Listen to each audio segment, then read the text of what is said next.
Protected area staff might just be the most important workforce on our planet today, tasked with guarding and restoring biodiversity, the systems that feed us, stabilize our climate, power economies, and support cultural values.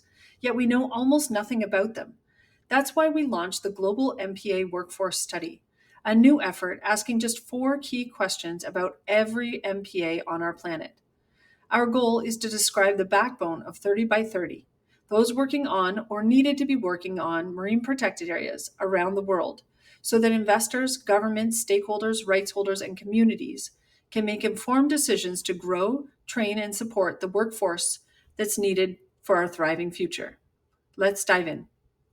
Hi, I'm Dr. Christine Ward-Page, a marine scientist with 20 years leading marine science and policy research.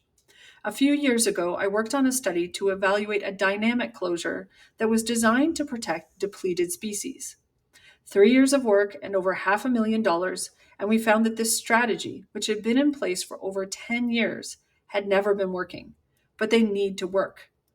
That's when I began to build software to help MPA managers around the world to scalably and effortlessly track and assess MPA effectiveness in near real time.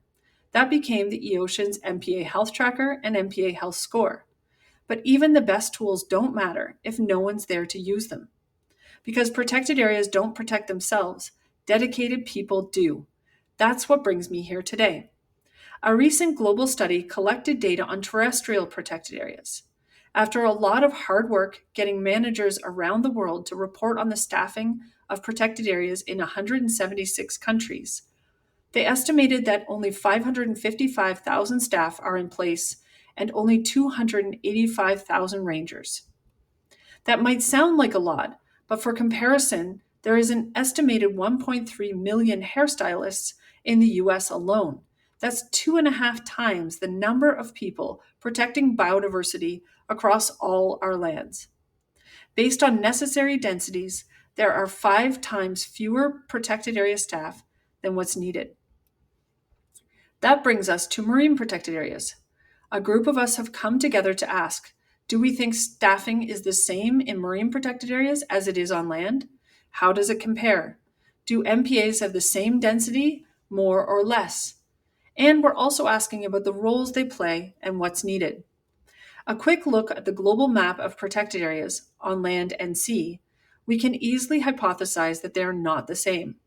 The size, the shape, the location, the proximity to people, and much more suggests that they are much different.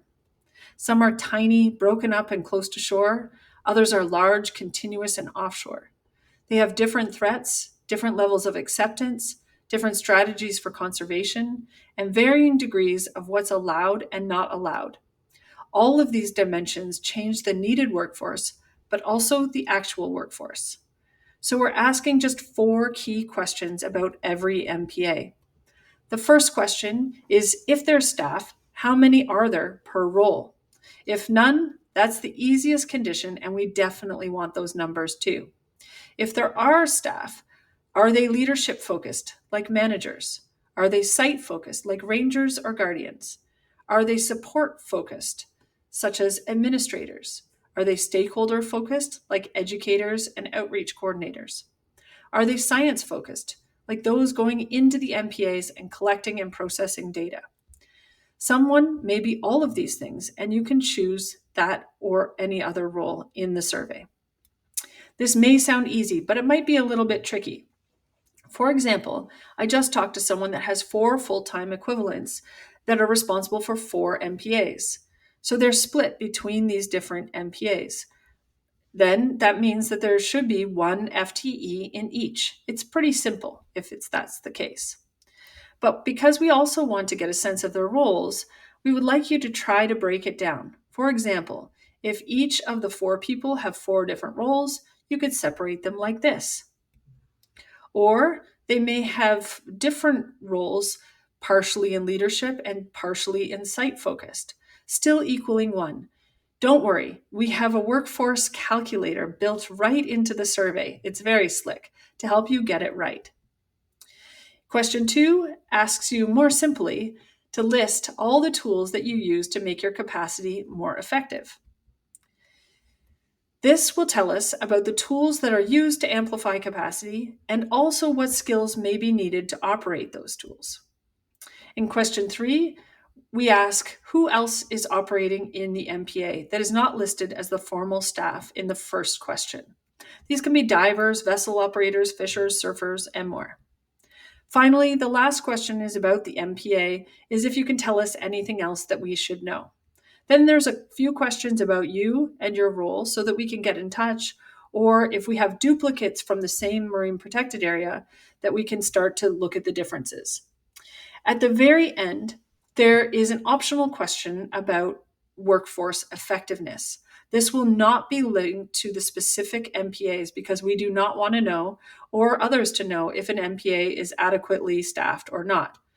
When we get our global number of MPA workforce, we'll then get a sense of whether or not this number is sufficient today for today's MPAs, in addition to what's needed to scale up and actually protect the world's biodiversity. Please don't delay for even another day. It's a quick survey, and we want to hear from you today. Here's the link to navigate to the questionnaire. It's designed to be super efficient.